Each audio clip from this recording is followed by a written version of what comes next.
bá fi ń jà wá lógun lẹ́ni ogun náà láàrin iṣẹ́ yìí ẹ wo ohun tí wọ́n ń fojú àwọn comparator pò ẹnìkan ni wọ́n èrí dà láàmú Adégúnwà ni àfi tá a bá fẹ́ ṣàbòsí òun ti sọ pé no rárá alukurani lọ́lọ́wọ́n bá fi rán nẹ́bì òun ò ní gbàgbọ́ sádìsì yẹn yóò sọ fún mi pé wọ́n gbé lẹ́rọ ni òun ti járẹ̀ ìjárẹ̀ yẹn náà ló kọ́ tábà ìjárẹ̀ tó járẹ̀ kúrò nínú ideology Yehudi àti Nasara ló kọ́ bá Adégúnwà tó bá yẹ pé ibi ideology yẹn náà ló sì wà ní wọ́n mọ embrace ẹ̀ gbogbo èébú tó ń bú àwọn èèyàn lọ́dún mẹ́ẹ̀ẹ́dógún ogún ọdún tí wọ́n ń kí bó ń ṣe dáadáa tó bú Mudirul Markaz tó ń bú ìmáàmù Èkó tó ń bú àwọn bàbá akéwùgbà Jésù tó ń bú àwọn ẹ̀mí nínú àwọn àgbàlagbà comparator yẹn tó ń bú àwọn ẹ̀mí nínú àwọn àfáà inú wọn ń dùn níjọ́ náà pé wàá wo ala sunnati as-sahiha pé perfect sunna ló ń ṣe alu sunna ní Jamiu wal Jamaa àmọ́ lẹ́ni tí ò bú àwọn bàbá yẹn mọ́ in tó ti sọ sẹ́yìn ìjọ yẹn náà lẹ lọ ń kó jáde lónìí lẹ fi ń takò pé Jamiu ẹ wo ewúrú èèyàn tí ń ṣe ẹ wọ̀rọ̀ tó sọ sí Imam of Lagos ẹ wọ̀rọ̀ tó sọ sí Sikirulai Shafi baba albarka Ọlọ́run jẹ́ kẹ́mi baba yẹn gùn baba dáadáa wallahi baba dáadáa wallahi baba dáadáa afisa Allahu wa rahahu wa adama Allahu ayatahu wa dawlatahu bil afiyati was salama Ọlọ́run bá mi jó rí bẹ́ẹ̀ baba yẹn dáa púpọ̀ kèésì iṣẹ́ ni tó ní kúdùrú nínú ẹ̀mí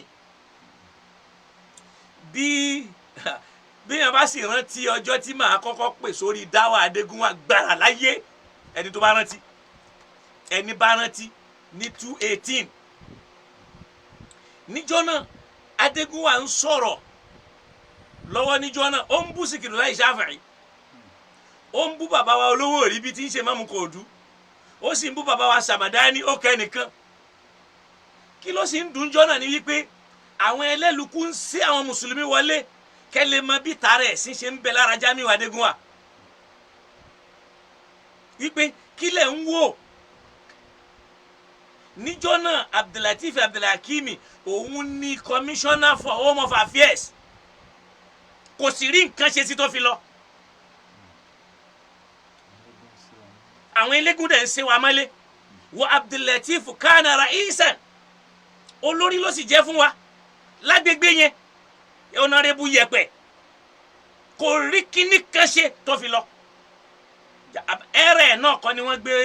lóńdì ìjáàbù lọ kóòtù bí nǹkan kan ni ṣẹ́rẹ̀ náà kọ́ ni Dr. Yẹpẹ orí nǹkan kan ṣe yàtọ̀ sí yẹn ẹnu tí Dr. Yẹpẹ rí ṣe ni pé káwọn mọ́ṣáláṣí má pèrún síta mọ́ abẹ́ gbàgbé ni wọ́n sì scatter wọ́n sì scatter League of Imam tí wọ́n dọ̀lẹ́ dọ́là wọ́n scatter débi pé àwọn bàbá yẹn jẹ ìyà tí Honorable Abdulhafikimu tí wọ́n fi kúrò lórí oyè ni ẹni tí ń bẹ tẹ́lẹ̀ tán bá lọ mítìnì wọ́n gba owó mọ́tò wọ́n gbowó epo ẹ̀rọ àwọn àfa ògbádùn sáwà mùsùlùmí nù ṣe Ọlọ́run wá yọ sáwọn náà nísìn kí ló kù ní òṣèlú mani amila salihan falinafsihi wa mani asaha fa alayha ẹni bá ṣe dáadáa yóò gbà ẹni bá yẹ tó kù yóò gbà àmọ́ Ọlọ́run ṣoore fẹ́yìn náà kìí ṣe Ọlọ́run ṣoore fún yín àmì eléyìí náà òótọ́ kan lélẹ́yìí níjọ́ náà àwọn náà pẹ̀lú ẹni tádégúnwà ń bú níjọ́ yẹn sábàbí yẹn lèmi fi wá pè wọlé wípé àwọn tẹ́ ń bú yìí nígbà tó ń ṣe tán kí ni Shehu Sikirulai Shafi kí ni wọ́n fẹ́ ṣe wọ́n sì nù ìjọba wọ́n sì lè dédé gbógun kalẹ̀ mi ò mọ Shehu Sikirulai Shafi rí àsúnmára wa ń bì kankan mi à ní súnmọ́ kankan mi ò ní nọ́mbà wọn lọ́wọ́ dì sí ọ̀rọ̀ wọn ni mo pè wọlé ń jọ́ náà pé àwọn bàbá yóò dìsáàfù ń tẹ̀ ń ṣe yìí torí kíní ìnira ni fáwọn náà àwọn náà ń jà sí ẹ̀dẹ́ kò lè tẹ́ àwọn náà lọ́rùn bí tààrà ẹ̀sìn ṣe ń káwọ́ Adégúnwà lára ló ṣe ń sọ ìwọ ò sì gbé kóòdù bó sì ṣe rí lẹ́mìí ẹnu ṣe Adégúnwà tó lọ ọmọ ta tó lọ jà tó lọ ọjà tó lọ gbèjà àwọn mùsùlùmí ń bẹ̀ láì ní tí ó kan pé wọ́n ní àwọn kan fẹ́ lọ yídì pé àwọn eléégún fẹ́ lọ yídì tàdégúnwà dẹ̀ kú oníjẹ̀ṣà tó kó àwọn ọmọ ẹlẹ́yìn ẹ̀ tó lọ jà ń bẹ̀ pé wọ́n ní lọ yídì Adégúnwà yẹn lẹ wá ń sọ yí pé kìí ṣe mùsùlùmí gidi ẹ ní ìrònú yín bọ́ sí pàkọ́ látara yí pé kò bá yín tẹ̀ láburú mọ́ kò ṣàbúrú mọ́ ó lóun ò ṣe mọ́ òun ò búyàn mọ́ mo jáwọ́ pátápátá ṣé ìyẹn ló wá fa wàhálà pé ó ti jáwọ́ ló wá ń di pé ní lè bá a ṣe láyé kí mùsùlùmí lóun ò ní bá mùsùlùmí kan ṣe láyé àyàfi tó bá gba ìrònú tòun wípé Jésù ń bọ̀ wá ìrònú Jésù ń bọ̀ wá ìrònú àwọn Yahudi sí Islam ni ibi tó gbà wọlé rè é padà gbọ́ fada kan ló gbé wọnú Islam fada ló gbé ìrònú yẹn wọnú Islam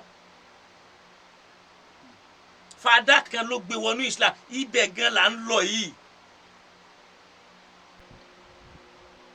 ẹ̀yin tẹ́ ẹ sọ pé wọ́n gba àdìsù lẹ́nu àná Muhammad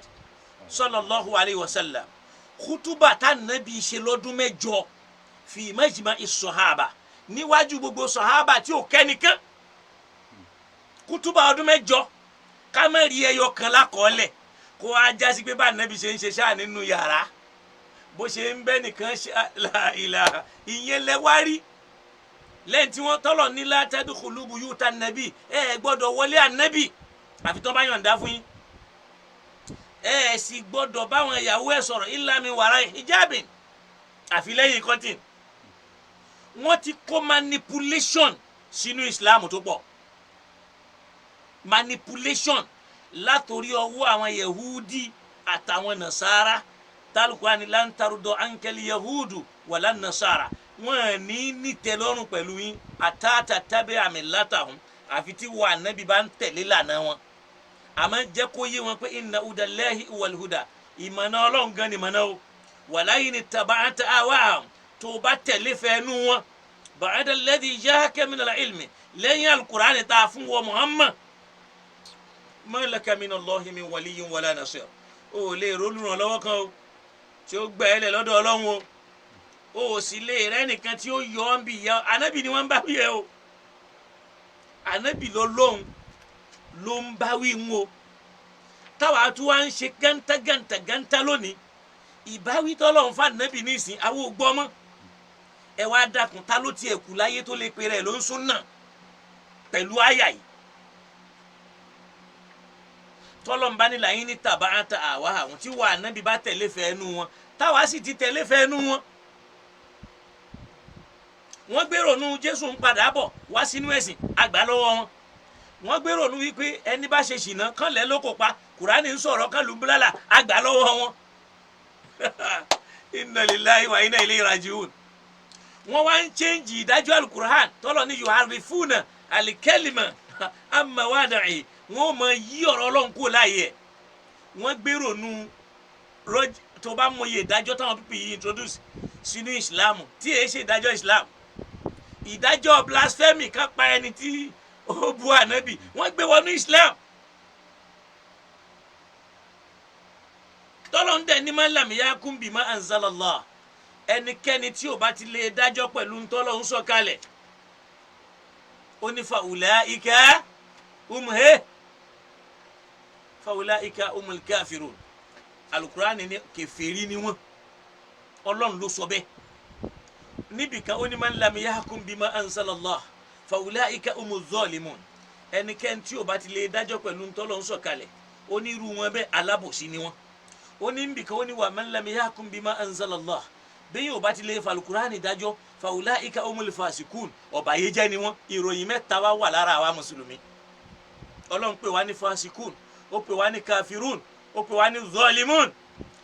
àwa tá a wá ń lo Kùránì yẹn lénìí náà tó wá ń sọ lóko tí ó dáa wọ́n lè ní Kùránì yúnẹ̀ ni wọ́n nígbàgbọ́ nínú hadith léyìí tá a dẹ̀ ń sọ pé hadith tó bá ti yapa Kùránì làwa ò nígbàgbọ́ sí èyí tó bá ti bá Kùránì lọ aláǹwà sáláǹwà marhaba àwa lánìyìn Ọlọ́run kó ṣíjú àánú wò wá kó ṣe dáadáa fún wa Ọlọ́run ràn wá lọ́wọ́ èyí tá a wí lónìí Olúwa Ọlọ́run ṣíjú àánú wa gbà ní ìbádà lọ́wọ́ ẹni tí ń wí torí pé Ọlọ́run ní wa kadhalika awhayna ilayka ruhan min amrina àwọn Ọlọ́run la ránṣẹ́ sí wa ànábì o ma kunta tadri mal kitab o kú mọ́ tó wà nínú ìwé tẹ́lẹ̀tẹ́lẹ̀ wal iman o sì mọ́ ń tán pè nígbàgbọ́ nínú Ọlọ́run walakin ja'alnahu nuran nahdi bihi man nasha àwa la mọ̀ọ́mọ̀ fi ìmọ́lẹ̀ sínú ẹ̀mí ẹ̀ tó yẹ pé àwa la fi mọ̀ ní tó bá ń wà mí ní ìbádìí náà wa innaka latahdi ila sirati mustaqim tiwa ni pé máa pé àwọn èèyàn sójú ọ̀nà tó tọ́ o siratallahi alladhi lahu ma fi samawati ojú ọ̀nà Ọlọ́run Al-Qur'an dẹ̀ sọ fún wa yìí pé yuriduna liyutfi'u nurallah àwọn èèyàn fẹ́ pa ìmọ́lẹ̀ Ọlọ́run wọ́n fẹ́ tẹ Kùránì mọ́lẹ̀ wọ́n fẹ́ tẹ Islam mọ́lẹ̀ ó ní wallahu mutimmu nurihi Ọlọ́run ti mọ̀ọ́mọ̀ parí ìmọ́lẹ̀ yẹn walau karihal kafirun kódà tí ò bá tẹ́ kèfèrí lọ́rùn níbi kan ó ní huwa alladhi arsala rasulahu bil huda èmi Ọlọ́run ọba ló fi alukurani rán Muhammad huda yẹn Kùránì ní wa dinil haqqi àtẹ̀sìn òdodo huda yẹn náà làwọn ẹlòmíì tó fẹ́ sọ di hadith lónìí liyudhhirahu ala dini kulli wa kafa billahi shahida Ọlọ́run tó lẹ́lẹ́rìí ó tún wá ní Muhammadu rasulullah sallallahu alayhi wa sallam walladhina ma'ahu ashiddahu ala al-kuffar àwọn tí wọ́n jọmọ lẹ́yìn ànábì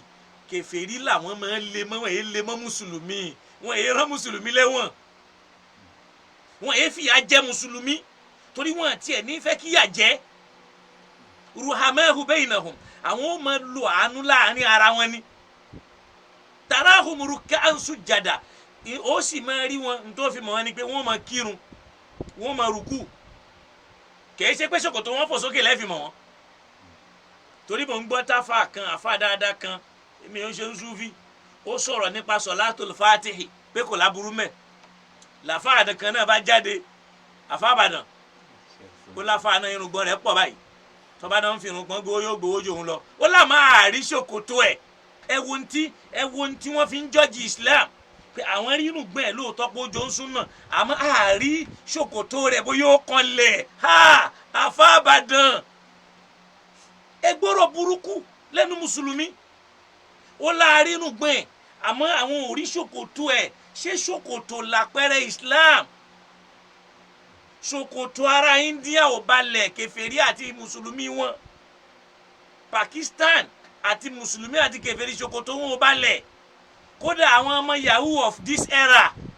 ṣòkòtò wọn ò balẹ̀ lọ́wọ́ àwọn ọmọ Ìgbò lálábà lọ́wọ́ wọn ní Òṣòdì ṣòkòtò wọn ò kanlẹ̀ mọ́ káwá fi jọ́ọ̀jì wọn pé ń súnà ni wọn pé àfáàyàn ó nírùngbọ̀n àrírùngbọ̀n àmọ́ àrí ìsàlẹ̀ ká fi mọ̀ bóyá ṣòkòtò rẹ̀ kanlẹ̀ àbí kò kanlẹ̀ Al-Qur'an dẹ̀ ń sọ fún wa yìí pé simahum àmì tẹ́ fi máa dá àwọn mùsùlùmí wọn min ujuhihim min athari sujud ẹ máa rí àpẹẹrẹ àmì ìforíkanlẹ̀ níbi orí wọn bó tiẹ̀ já sí gbélé ní ibi táwa ti ń forí kan rọ́ọ̀gì kò jẹ́ kán rápẹrẹ lórí wa mọ́. irùngbọ̀n yẹn ṣàpẹẹrẹ mùsùlùmí irùngbọ̀n yẹn ṣàpẹẹrẹ ẹni Ọlọ́run àwọn tí wọ́n ń kidnap èèyàn yìí wọ́n mọ̀ ní irùngbọ̀n ṣòkòtò wọ́n mọ̀ fọ́ sókè àwọn tẹ́ ń pè ní bandit wọ̀nyí ẹ wo bí wọ́n ṣe ń lu àwọn mùsùlùmí ń jò ní bí ẹran ṣé wọ́n yẹ ṣó ń sún náà ni ṣebí sálà. gbàgbé àwọn baba Lagege kaná àṣesílẹ̀ Ádámù tàná akúrí ní ó gbàgbé yẹn o kò sí inú onímọ̀ tòní tí ó ṣàǹfààní mímọ́ baba Ádámù.